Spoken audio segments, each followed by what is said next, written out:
Hello student, good evening. मैं doctor Surendra Kumar. आज मैं आप लोगों को बहुत ही इम्पॉर्टेंट चीज़ बताने जा रहा हूँ। आप लोगों ने इग्नू में एडमिशन लिया तो आप लोगों को सिलेबस जानना चाहिए। आज मैं आप लोगों को MPS master in political science के जो पीजी के छात्र हैं, एमए के जो छात्र हैं, उनको मैं पूरा सिलेबस बताऊंगा। आपको फर्स्ट ईयर का सिलेबस बताऊंगा और सेकेंड ईयर का भी बताऊंगा।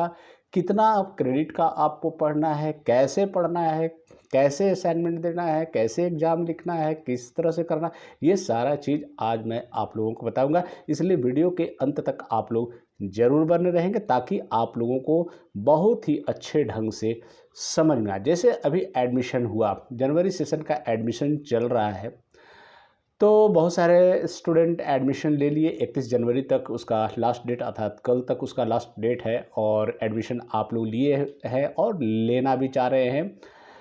तो ये जानना ज़रूरी है कि आपने जिस सब्जेक्ट में एडमिशन लिया है, अर्थात एमपीएस में आपने एडमिशन लिया है, तो उसका सिलेबस क्या है, कैसे उसकी तैयारी की जाए ताकि आपका रिज़ल्ट बहुत अच्छा हो। तो आपको मैं बता दूं कि एमपीएस जो है, मास्टर इन पॉलिटिकल साइंस, ये आपको 2 साल का कोर्स है। जैसे ऐसे आपका 5 साल रजिस्ट्रेशन होगा, लेकिन 2 साल में आपको कंप्लीट करना है, या 3 साल में भी कर सकते हैं, 4 साल में भी कर सकते हैं। फर्स्ट ईयर है, सेकेंड ईयर है। फर्स्ट ईयर में आपको 32 क्रेडिट पढ़ना है और सेकेंड ईयर भी आपको 32 क्रेडिट पढ़ना है। टोटल आपको 64 क्रेडिट पढ़ना है। 64 क्रेडिट आपको फर्स्ट ईयर और सेकेंड ईयर को मिलाकर पढ़ना है। अब ये आपको जानना चाहिए कि फर्स्ट ईयर में जो आपको 32 क्रेडिट है, वो कौन कौन से पेपर हैं। तो जैसे एमपीएस 1 हो गया 8 क्रेडिट का, एमपीएस 2 हो गया 8 क्रेडिट का, एमपीएस 3 हो गया 8 क्रेडिट का और एमपीएस 4 हो गया 8 क्रेडिट का। मतलब 4 पेपर ये है और ये जो चारों पेपर है 8-8 क्रेडिट का। तो ये कितना हो गया?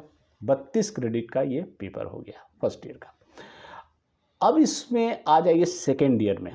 सेकेंड ईयर का जो पेपर है, वहाँ जो है, वहाँ आपको 4-4 क्रेडिट हो जाएगा। फर्स्ट ईयर में जो था 8-8 क्रेडिट है, लेकिन सेकेंड ईयर में आप जाएंगे तो आपको 4-4 क्रेडिट का पढ़ना है पेपर। तो वहाँ कितना पेपर लेना होगा? तो 4-4 क्रेडिट का अगर लेना है तो 8 पेपर लेना होगा। तो 8 पेपर, यहाँ पर बहुत सारा पेपर है, ऑप्शन है, मैं आपको बता दे रहा हूँ। ये सारे ऑप्शन में आपको 8 पेपर चूज़ करना होगा। अभी बहुत सारे सेकेंड ईयर के भी स्टूडेंट होंगे जिनको सेकेंड ईयर में पॉलिटिकल साइंस का उसको चुनना है, तो वो कौन कौन से चुनेंगे इसको भी मैं आपको बता दूंगा। तो देखिए सेकेंड ईयर में कौन कौन से आपको पढ़ने पेपर पढ़ने हैं। तो फर्स्ट ईयर में जो बोला जाता है एमपीएस बोला जाता है, और सेकेंड ईयर में जब आप जाएंगे तो एमपीएसई हो जाएगा। वहाँ क्या हो जाएगा? एमपीएसई हो जाएगा। तो वहाँ पर हो जाएगा पेपर आपका, बहुत सारे पेपर रहेंगे, उसमें आपको चुनना है। तो कौन कौन सा पेपर है? एमपीएससी 1 है, एमपीएससी 2 है, एमपीएससी 3 है, एमपीएससी 4 है, एमपीएससी 5 है, एमपीएससी 6 है, एमपीएससी 8 है, एमपीएससी 9 है, एमपीएससी 11 है, एमपीएससी 12 है, एमपीएससी 13 है। उसके अलावा एमईडी है, एमईडी 2 है, एमईडी 8 है, एमजीपी 4 है, एमजीपीई 7 है, एमजीपीई 8 है, एमजीपीई 10 है, एमजीपीई 11 है और एमजीपीई 13 है। इतना टोटल मिलाकर अर्थात कितना पेपर हो गया? 9 हो गया, 10, 11, 12, 13, 14, 15, 16, 17, 18, 19, 20 पेपर में आपको 8 पेपर को चूज करना है और ये आपको 4-4 क्रेडिट का होगा। तो ये 32 क्रेडिट हो जाएगा।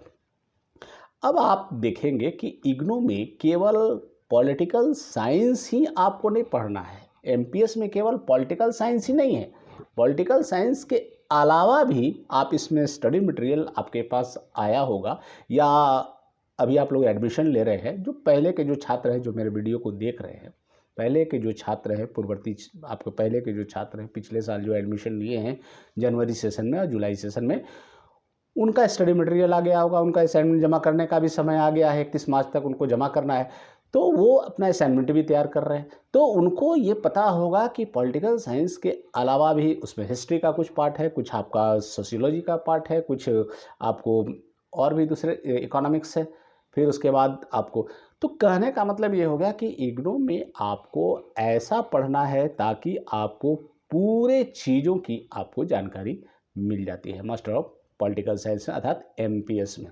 अब इसका एग्ज़ाम का जो पैटर्न है वो दो तरह से होता है, एक होता है असाइनमेंट मोड में और एक होता है टर्म इन एग्ज़ाम में। जो असाइनमेंट होगा उसका टाइम बाउंड है, जैसे जनवरी सेशन वाले को आप 31 मार्च चूँकि जो 2023 जनवरी सेशन में 2023 जुलाई में जो एडमिशन लिए हैं उनको अभी जमा करने का ये, ठीक है। तो ये है जो जनवरी सेशन में है उनका अभी जुलाई 31 मार्च 2024 तक जमा करने का, असाइनमेंट जमा करने का, तो वो लिखेंगे असाइनमेंट जमा करेंगे, तो उसका 30% हो गया। और टर्म इन एग्ज़ाम उनका जो जून में होगा तो उसमें वो लिखेंगे तो उनका 70% हो जाएगा, तो ये दोनों मिलाकर 100%। और आपको बता दें कि जो 8 क्रेडिट का पेपर होता है उसका पासिंग मार्क्स 40 नंबर है और 4 क्रेडिट का जो एग्ज़ाम होगा उसका पासिंग आपका 20 नंबर है। 8 क्रेडिट का जो एग्ज़ाम होगा उसका 3 घंटा का एग्ज़ाम होगा और जो 4 क्रेडिट का एग्ज़ाम होगा उसका 2 घंटा का एग्ज़ाम होगा, ठीक है।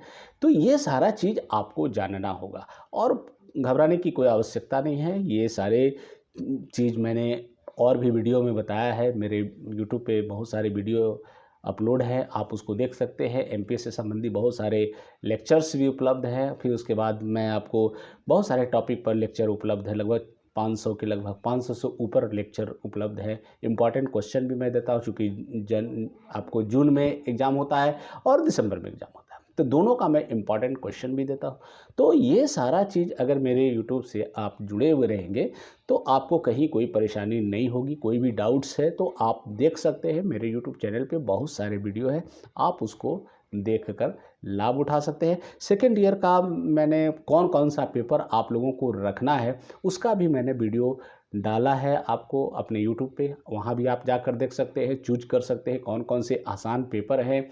जो ये 20 पेपर लगभग है, तो 20 में आपको 8 पेपर जो लेना है सेकेंड ईयर में, 4-4 क्रेडिट का जो है, कौन कौन सा एकदम जो हल्का पेपर है मैंने बताया है उसको आप लेंगे तो आपका रिजल्ट बहुत ही हंसते खेलते आसानी से आपका 70, 80, 90% तक भी आपका रिजल्ट हो सकता है। तो इसलिए सिलेबस आपको जानना बहुत ज़रूरी है, कितना का एग्ज़ाम होगा, कैसे एग्ज़ाम होगा। जो आपका टर्म इन एग्ज़ाम होगा वो आपका सेंटर पर होगा और आपका असाइनमेंट जो जमा होगा, जो स्टडी सेंटर आप चूज़ किए होंगे वहाँ जाकर आपको असाइनमेंट जमा कर देना है और दोनों को मिलाकर रिजल्ट बनता है। कैसे रिजल्ट बनता है ये भी मैंने अपने यूट्यूब पे बता दिया है, आप उस वीडियो को देख सकते हैं कि कैसे नंबर निकाला जाता है, उसको भी आप बहुत अच्छे ढंग से देख लें। तो आप लोगों को मैंने ये सिलेबस की जानकारी दे दी है और मुझे लगता है कि आप लोगों को बहुत ही अच्छे ढंग से समझ में आ गया होगा। थैंक यू, धन्यवाद।